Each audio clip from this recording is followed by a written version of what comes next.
teams at the hospital saved my life and showed so much care throughout that whole experience of one that was really scary.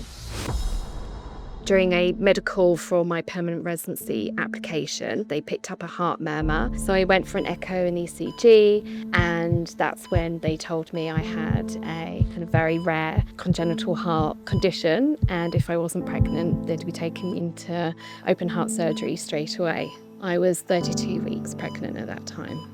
We found that Sarah had a very narrow aortic valve, which is the gate between the heart and the main arteries of the body, providing blood flow and oxygen to all parts of the body and to the baby. And with this narrowing, there were concerns that she wouldn't be able to maintain enough blood or oxygen or nutrition for herself or her baby. I was pretty shocked from the diagnosis. It felt really scary. I was most concerned about Louis and how that would impact him, what it would mean for giving birth, and for my time with him at the start, if it meant that he had the condition. It was a whirlwind. After the diagnosis was made of severe aortic stenosis, Sarah got referred to our maternal fetal medicine department and also to our obstetric medicine physicians. And together with the team, we organized multidisciplinary care. We needed our heart specialists, we needed our heart surgeons, we needed specialist anaesthetists from both the Women's Hospital and the Heart Service, as well as our obstetricians, our midwives, and the whole support team that was going to take Sarah and her baby through this journey. As obstetric physicians, we were really the liaison between those teams. We understand both the aspects of her heart care and aspects of her maternity care.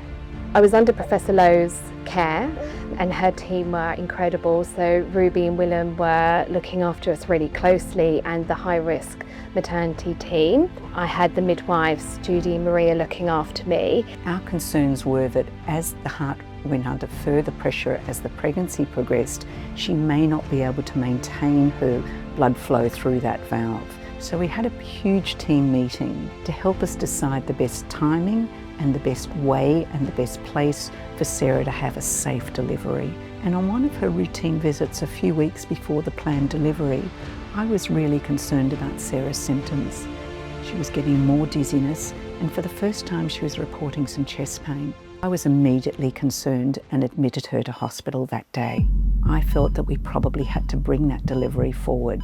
I consulted with all the members of the team, particularly the obstetricians, our specialist neonatologists, all the anaesthetists that would need to be involved, as well as both the heart physicians and the heart surgeons.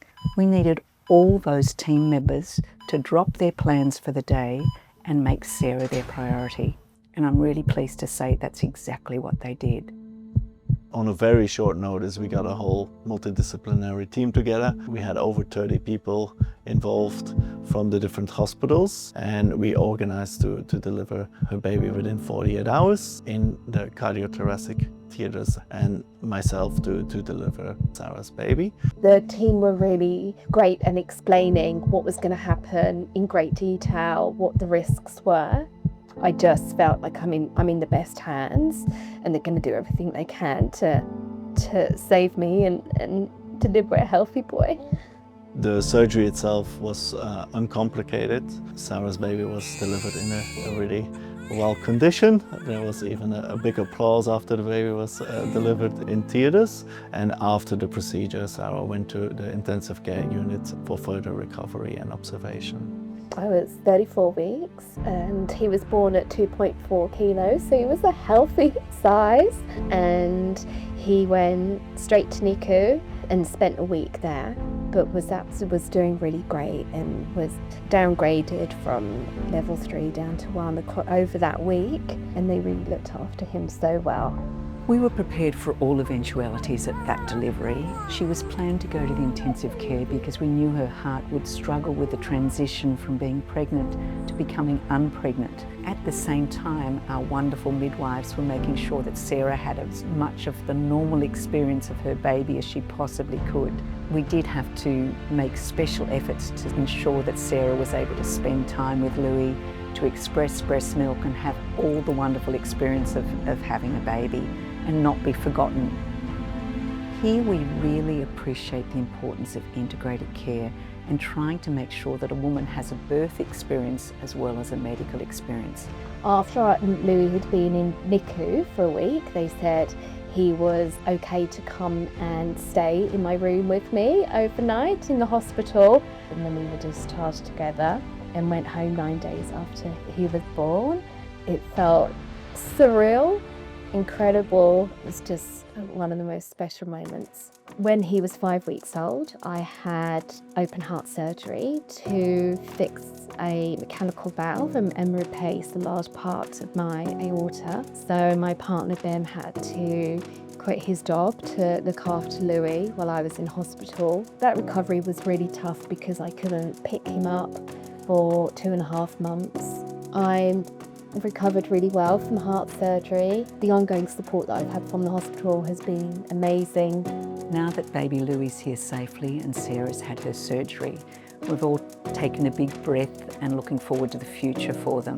It was a great experience to see so many healthcare professionals being focused on providing the best care for Sarah and her baby. It was truly an amazing experience. It's amazing to think what we've been through and to come out the other side. Sometimes I just take him for a walk along the beach and I say to him, Louis, I can't believe we're here, we're doing this, and I can pick him up and cuddle him whenever I want, and that feels really special.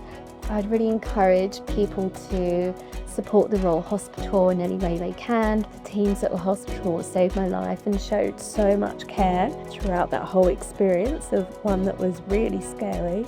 I'm so grateful to all the supporters of the Royal Hospital and anyone thinking about supporting them. Just to say they're amazing and deserve all the support that we can give them.